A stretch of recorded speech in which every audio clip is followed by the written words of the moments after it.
அஸ்ஸலாமு அலைக்கும் வரஹ்மத்துல்லாஹி வபரகாத்துஹு. அன்பிற்கினிய சகோதர சகோதரிகளே, தமிழ்நாடு தௌஹீத் ஜமாத் என்ற ஒரு வழிகேட்ட அமைப்பை நாம் தொடர்ந்து சாடி வருவதையும், அந்த அமைப்பு முழுக்க முழுக்க ஒரு அடுத்த மதத்துடைய பிற மதத்துடைய உணர்வுகளை புரிந்து கொள்ளாமல் பிற மதத்தினரோடு விவாதம் செய்யும்போது எந்த அடிப்படையில் விவாதம் செய்யணும்? இது உன்னத பாட்டான், இது மன்மத பாட்டால இருக்குது ஒருத்தன். அவர்களுடைய மாதுளம் குலைகளை என்ன இதெல்லாம் பேச்சு, இதெல்லாம் நீ ஒரு மார்க் அறிஞர்களுக்கு அடையாளமா? அதை கூட இதை தமிழ்நாட்டில் அல்ல உலகளாவிய அளவில் பைபிளில் இருக்கக்கூடிய விஷயங்களை பேசக்கூடியவர்கள் இருக்க தான் செய்யறாங்க. அதில் என்னென்ன ஆபாசங்கள் இருக்குது என்பதை விளக்கக்கூடியவர்கள் இருக்கிறாங்க. உங்களவுக்கு தரங்கட்டு யாரும் விளக்குறது இல்லை, உங்களவுக்கு தரங்கட்டு யாரும் விமர்சிக்கிறது இல்லை. பார்க்கிறவன் முகம் சுளிக்கக்கூடிய அளவிற்கு இதெல்லாம் சென்சார் பண்ணணும் அப்படிங்கிற அளவுக்கு, இதெல்லாம் சென்சார் பண்ணணும் அப்படிங்கிற அளவுக்கு பேரண்டல் செக்யூரிட்டி போடக்கூடிய அளவுக்கு டிஎன்டிஜே உடைய விவாதத்தை 18 வயதுக்கு கீழே இருக்கிறவங்க பார்க்காதீங்க என்று சொல்லக்கூடிய அளவிற்கு ஆபாசம், அசிங்கம், கேவலம், கொடுமை தான் அதில் இருக்கு டிஎன்டிஜே உடைய விவாதம் என்பது. அந்த விவாதத்தை பார்க்கக்கூடிய பொதுவான மக்கள் என்ன கேட்குறாங்க? இவ்வளவு தரம் தாழ்ந்து இறங்கியா அவங்க மார்க்கத்தை நீங்க ப்ரூவ் பண்ணணும் என்று கேட்கக்கூடிய அளவிற்கு இவர்களுடைய விஷயங்கள். இன்னும் சொல்ல போனா சுப்ஹானல்லாஹ், தினம் ஒரு தகவல். எல்லாருக்கும் தெரியும், அதை கேட்டோன்னு நிறைய பேர் சிரிப்பு வரும். தினம் ஒரு தகவல், தினம் ஒரு முசீபத்து, தினம் ஒரு பலா, தினம் ஒரு கீபத்து, தினம் ஒரு புறம், இப்படி வைக்கலாம். அதுக்கு பேர் ஃபஜ்ர் தொழுதுட்டு சுப்ஹானல்லாஹ், ஃபஜ்ர் அப்படியே தொழுதுட்டு அல்லாஹ்வுடைய அந்த நினைவோடு அப்படியே தொழுதுட்டு அப்படியே 4 திக்ரை பண்ணிட்டு தினம் ஒரு தகவல்னு ஒரு 4 குர்ஆன் ஆயத்தை வாசித்து சொல்லி கொடுத்து அதை அப்படியே ஒரு விளக்கம் கொடுத்து அதை அப்படியே கேட்டுட்டு இன்னைக்கு இதை நம்ம வாழ்க்கையில் நடைமுறைப்படுத்தணும்னு போனால் அது தினம் ஒரு தகவல்.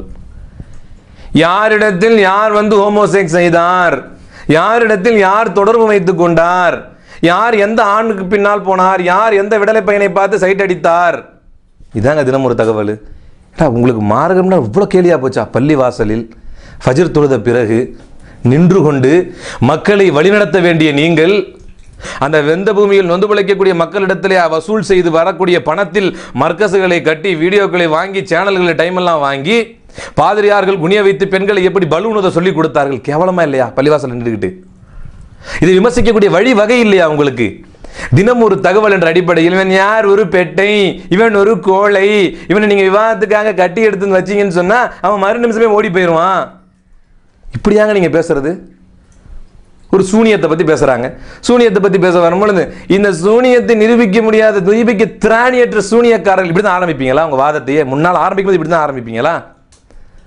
அப்போ ஒரு விவாதத்திற்கான வழிமுறை தெரியாதவர்கள், ஒருவனை விமர்சிப்பதற்கான வரையறையை வரையறுக்க தெரியாதவர்கள், இவர்கள் எல்லாம் மார்க்கத்தை சொல்லி இந்த இஸ்லாத்தை கேவலப்படுத்தி வைத்திருக்கிறார்கள் மக்களுக்கு முன்னால். இந்த டிஎன்டிஜே என்னும் வழிகேடும், இந்த பிஜே மதுஹபை பின்பற்றக்கூடியவர்களும், இந்த பிஜே உடைய ரசிகர்களும், இந்த பிஜே உடைய ஆட்டு மந்தை கூட்டத்தையும் உருவாக்கி வைத்து இந்த சமுதாயத்தை துண்டாய், இந்த சமுதாயத்தை நாசப்படுத்தி ஒருவனை காட்டி கொடுக்கக்கூடிய வேலையை பார்க்கக்கூடியவர்கள் தான் இந்த பிஜே மதுஹபை பின்பற்றக்கூடிய வழிகேடர்கள்.